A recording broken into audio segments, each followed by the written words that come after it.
বন্ধুরা, যখনই অধর্মতা চরম সীমায় পৌঁছায় তখন অধর্মের বিনাশ ঘটিয়ে ধর্মের পুনঃস্থাপন করবার জন্য ভগবান বিষ্ণুকে বারবার অবতার নিতে হয়েছে। সে শ্রী রাম অবতারই হোক বা কৃষ্ণ অবতারই হোক না কেন, এখন বিষ্ণুর দশম অবতার অর্থাৎ কল্কি অবতারও আবির্ভাব হতে চলেছে। হ্যাঁ বন্ধুরা, আপনারা ঠিকই শুনছেন, এখনো পর্যন্ত ভগবান বিষ্ণুর 9টা অবতার পৃথিবীতে চলে এসেছে। ভগবান বিষ্ণুর শেষ অবতার অর্থাৎ কল্কি অবতার আসা বাকি আছে। অর্থাৎ যখনই কলিযুগে অধর্মতা চরম সীমায় পৌঁছাবে তখন অধর্মের বিনাশ ঘটিয়ে ধর্মের পুনঃস্থাপন করবার জন্য ভগবান বিষ্ণুকে কল্কি অবতার ধারণ করতে হবে। এখনো পর্যন্ত ভগবান বিষ্ণুর যে 9টা অবতার পৃথিবীতে এসেছে, এদের অবতার হওয়ার পরেতেই এদের মন্দির স্থাপন করা হয়েছে।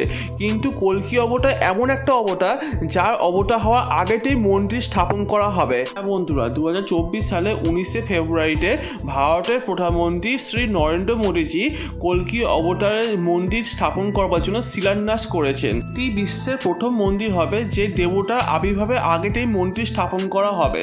এই মন্দিরটি তৈরি হতে 5 বছর লাগবে, অর্থাৎ 2029 সালের মধ্যে আশা করা যায় এই মন্দিরটি সম্পূর্ণরূপে তৈরি হয়ে যাবে। এই মন্দিরটি 108 ফুট উঁচু হবে আর এই মন্দিরের মধ্যে 10খানা গর্ভগৃহ থাকবে। এই 10টা গর্ভগৃহের মধ্যে ভগবান বিষ্ণুর 10 অবতারকে দেখানো হবে। ভগবান বিষ্ণুর 10টা অবতারের প্রাণ প্রতিষ্ঠা করা হবে এই মন্দিরের মধ্যে। এই মন্দিরটি গোলাপি পাথর দিয়ে তৈরি করা হবে। এটা সেই পাথর যেই মন্দির দিয়ে অযোধ্যা রাম মন্দির থেকে শুরু করে সোমনাথ মন্দির তৈরি করা হয়েছে, সেই পাথর দিয়ে এই মন্দিরটি নির্মাণ হবে। এই মন্দিরটি 5 একর জমির উপর তৈরি করা হবে।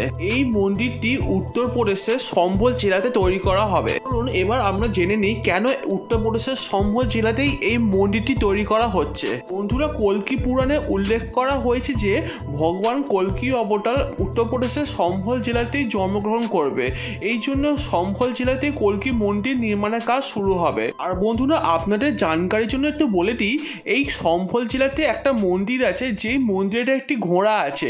এই ঘোড়াটির নাম হচ্ছে দেবদত্ত, যেটা কল্কি অবতারের বাহন হবে। বন্ধুরা, পুরাণে উল্লেখ করা হয়েছে যে এই ঘোড়াটির পায়েতে একটি ক্ষতচিহ্ন আছে। যেই দিনকে ঘোড়াটির পায়ে ক্ষতচিহ্ন ঠিক হয়ে যাবে সেই দিনকে ভগবান বিষ্ণু কল্কি অবতার ধারণ করবে। আর আমরা এখন দেখতেই পাচ্ছি এই ঘোড়াটির পায়ে ক্ষত আস্তে আস্তে ঠিক হচ্ছে। বন্ধুরা, আমাদের চ্যানেলে যদি আপনারা কল্কি অবতার সম্পর্কে আরও বিস্তারিত জানতে চান তাই নিচেটা আমাকে কমেন্ট করে জানাবেন। আমি অবশ্যই কল্কি অবতারকে নিয়ে আরও ভিডিও নিয়ে আসবো।